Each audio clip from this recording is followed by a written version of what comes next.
இந்த நாடி ஜோதிடத்தில் நீங்கள் இது வரைக்கும் பல பேருக்கு படித்து பலருக்கு சொல்லியிருப்பீங்க. அதில் எந்த ஒரு நபருக்கு நீங்கள் ப்ரெடிக்ஷன் கொடுக்கும்போது உங்களுக்கே ஒரு வியப்பாக இருந்துச்சு சொல்லலாமா?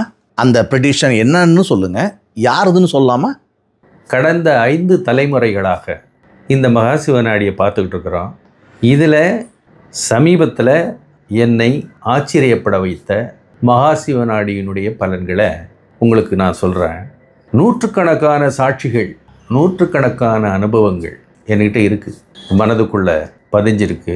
அதில் ஒரு 2 மட்டும் உங்களோட நான் பகிர்ந்துக்கிறேன். அதாவது கடந்த பாராளுமன்ற தேர்தல், கடந்த கர்நாடக சட்டமன்ற தேர்தல், இந்த தேர்தலை பற்றியும் இந்த தேர்தலுக்கும் ஸ்ரீரங்கத்தில் உள்ள தலைமை அர்ச்சகர் திரு சுந்தர்பட் அவர்களுக்கும் நிகழ்ந்த ஒரு புனிதமான ஒரு சிறப்பான பலன்களை இப்போது உங்களோடு பகிர்ந்து கொள்ள போகிறேன்.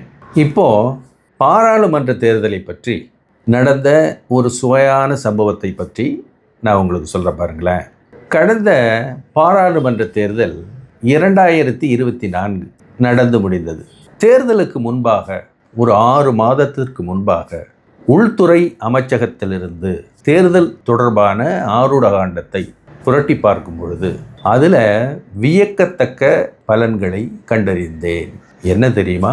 அதாவது திரேதா யுகத்தில் நடந்த ராமபிரான் ஆட்சிக்கும் ராமபிரானுடைய முடிசூட்டு விழாவிற்கும் கலியுகத்தில் நடந்த அயோத்தியில் நடந்த ராமபிரானுடைய கும்பாபிஷேகத்திற்கும் தொடர்பை கண்டு வியந்தேன்.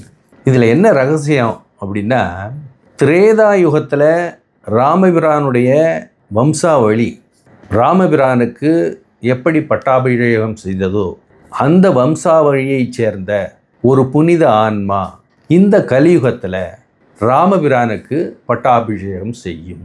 எப்படி பட்டாபிஷேகம் செய்யும் அப்படின்னா, ராமேஸ்வரத்திற்கு வந்து வழிபட்டு விட்டு ஸ்ரீரங்கம் வந்து ரங்கநாதரை வழிபட்டு விட்டு பிறகு அயோத்திக்கு சென்று ராமபிரானுக்கு பட்டாபிஷேகம் செய்து வைக்கப்பட்டது. இதை யார் செஞ்சா அப்படின்னா, நமது பாரத பிரதமர் மாண்புமிகு நரேந்திர மோடி அவர்கள். சோடியில் என்ன பலன்கள் வந்தது அப்படின்னா, அந்த திரேதாயுகத்தில் செய்த ராமனுக்கு செய்யப்பட்ட பட்டாபிஷேகத்திற்கும் கலியுகத்தில் அயோத்தியில் நடந்த ராமபிரானுடைய பட்டாபிஷேகத்திற்கும் மிக நெருங்கிய தொடர்பு இருக்கிறது. அப்படி யார் செய்து வைத்தார்களோ அவர்கள் மீண்டும் முடிசூட்டப்படுவார் அப்படிங்கிற ரகசியம் வெளிப்பட்டது. அதை பார்க்கும் பொழுது எனக்கு மிக தெளிவாக தெரிந்தது, பாராளுமன்றத்தில் மீண்டும் மாண்புமிகு நரேந்திர மோடி அவர்கள்தான் தேர்ந்தெடுக்கப்படுவார்கள் அப்படின்னு போலியில் தெளிவாக தெரிந்தது. இதில் ஆச்சரியம் என்னென்னா, 3வது முறையாக பாரத பிரதமராக தேர்ந்தெடுப்பது வியப்புக்குரியது. நம்ம கடந்த கால வரலாற்றை பார்த்தோம்னா, ஜவஹர்லால் நேருவுக்கு பிறகு வேறு யாருக்கும் அந்த சிறப்பு கிடைக்கவில்லை. ஆனால் கடந்த தேர்தலில் தான் நமது பாரத பிரதமர் நரேந்திர மோடி அவர்களுக்குத்தான் அந்த சிறப்பு. எந்த சிறப்பு? 3வது முறையாக தேர்ந்தெடுக்கப்படும் சிறப்பு கிடைக்கும் என்று நாடியில் குறிப்பிட்டிருந்தது. அதன்படியே நடந்ததும் எனக்கு மிக வியப்பை தந்தது. இது பாராளுமன்ற தேர்தலை பற்றி.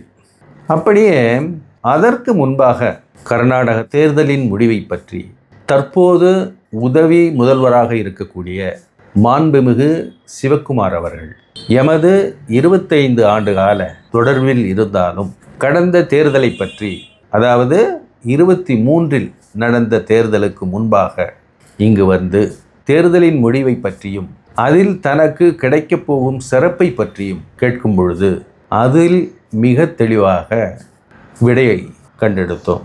அதில் மிக தெளிவாக குறிப்பிடப்பட்டிருந்தது, நிச்சயமாக இந்த தேர்தலில் காங்கிரஸ் தான் வெற்றி பெறும். அந்த காங்கிரஸ் வெற்றி பெற்று அதில் நீங்கள் முதன்மையான நிலையை பெறுவீர்கள், எதிர்காலத்தில் மிகச்சிறந்த முதன்மையான நிலையையும் பெறுவீர்கள் அப்படின்னு அந்த ஓலையில் நம்ம பார்த்தோம். இப்படிப்பட்ட பலன்கள் அந்த ஓலையில் குறிப்பிடப்பட்டிருந்தது. அப்படியே அது அந்த பலன்கள் நடந்தேறியதை நாம் கண்கூடாக பார்த்தேன். அதற்குரிய பரிகாரங்களும் குறிப்பிடப்பட்டிருந்தது. எப்படி என்றால், காஞ்சிபுரம் வந்து வரதராஜனுக்கு ஹோமம் செய்ய வேண்டும் வரதராஜன் சந்நிதியில் சுதர்சன ஹோமம் செய்ய வேண்டும் என்ற விளக்கம். அந்த சுதர்சன ஹோமத்தை நாங்கள் அனைவரும் சேர்ந்து மிகச்சிறப்பாக செய்து முடித்தோம். அப்படியே அதனுடைய வெற்றியையும் அனுபவித்தோம். இதில் மிக முக்கியமான ஒரு நிகழ்ச்சியும் இணைந்திருக்கிறது. என்னவென்றால், உயர்திரு சுந்தர்பட் அவர்கள் இப்போது ஸ்ரீரங்கத்திலே தலைமை பட்டாச்சாரியாராக பணியாற்றுகிறார். ரங்கநாதருக்கு சேவை செய்கிறார். அவருடைய பிறப்பு காஞ்சிபுரம். ஆனால் ரங்கநாதரின் ஆணைப்படி அவர் தற்பொழுது ஸ்ரீரங்கத்திற்கு ரங்கநாதருக்கு சேவை செய்கிறார். ஆனால் அவருடைய எண்ணமும் காஞ்சிபுரம் வரதராஜனையே சார்ந்தும் இருந்தது. இது தொடர்பான ஒரு சின்ன உரிமை கோரல் அவருக்குள்ளே இருந்தது. அதாவது, காஞ்சிபுரத்தில் பிறந்து காஞ்சிபுரத்தில் இருக்கும் பொழுது வரதராஜனுக்கு அவருடைய முன்னோர்கள் சேவை செய்து கொண்டிருந்தார்கள். அந்த முறையை பின்தொடராமல் ஸ்ரீரங்கத்திற்கு அதிர்ஷ்டவசமாக ரங்கநாதருக்கு சேவை செய்யக்கூடிய சூழ்நிலை ஏற்பட்டது. பல ஆண்டுகளுக்கு பிறகு மீண்டும் காஞ்சிபுரம் வரதராஜனுக்கு சேவை செய்ய வேண்டும் என்ற அவருடைய ஆவல் வெளிப்படவே அதை நாடியின் மூலமாக கேள்வியாக கேட்டபொழுது, நிச்சயமாக உங்களுக்கு இந்த 2 கோயில்களுக்கும் சேவை செய்யும் பாக்கியம் உண்டு என்ற ஒரு செய்தியும் அதில் குறிப்பிடப்பட்டிருந்தது. இப்படி ஒருவருக்கு 2 கோயில்கள் அர்ச்சக முறை கிடைக்கும் என்பது அதிசயமான விஷயம். அப்படி நாடியில் குறிப்பிட்டபடி வரதராஜனும் சுந்தர்பட் அவர்களை விரும்புகிறார், ரங்கநாதரும் சுந்தர்பட் அவர்களை விரும்புகிறார் என்ற செய்தி நாடியின் மூலமாக அறிய பெற்றோம். அதோடு அன்னை அபிராமியினுடைய அருளை பெற்ற திரு சுந்தர்பட் அவர்கள் நிச்சயமாக மீண்டும் வரதராஜனுக்கு சேவை செய்வார், அந்த செய்தி நமக்கு வரும் என்ற பலன்கள் எப்பொழுது நிரூபணமானது தெரியுமா? கர்நாடக உதவி முதல்வராக இருக்கும் மாண்புமிகு சிவக்குமார் அவர்கள் காஞ்சிபுரம் வரதராஜனுக்கு சேவை செய்ய வேண்டும் என்று நாடியில் குறிப்பிட்டிருந்ததல்லவா? அந்த தேதியும் திரு சுந்தர்பட் அவர்கள் மீண்டும் வரதராஜனுக்கு சேவை செய்யும் தேதியும் ஒன்றாக இருந்ததுதான் மிகப்பெரிய ஆச்சரியம். முதலாக வரதராஜனுக்கு அவர் சேவை செய்ய தொடங்குகிறார். அரசாங்க உத்தரவின்படி அந்த ஓலையோடு வருகிறார். அந்த நிகழ்ச்சி என்னை மிகவும் மெய்சிலிர்க்க வைத்தது. அப்படிப்பட்ட மிகப்பெரிய யாகங்களும் ஹோமங்களும் சாதாரண மனிதர்களால் செய்ய முடியாது. அப்படிப்பட்ட பெரிய ஒரு ஹோமத்தை திரு சுந்தர்பட் அவர்கள் தலைமையில் செய்து முடிக்கப்பட்டு அதனுடைய பலன்களையும் கண்கூடாக நான் பார்த்த பொழுது மெய்சிலிர்த்து போனேன். இப்படி பல நூற்றுக்கணக்கான நாடியினுடைய அனுபவங்கள் என் மனதுக்குள்ளே நிறைந்திருக்கிறது என்பதை உங்களுக்கு அறியத் தருகிறேன்.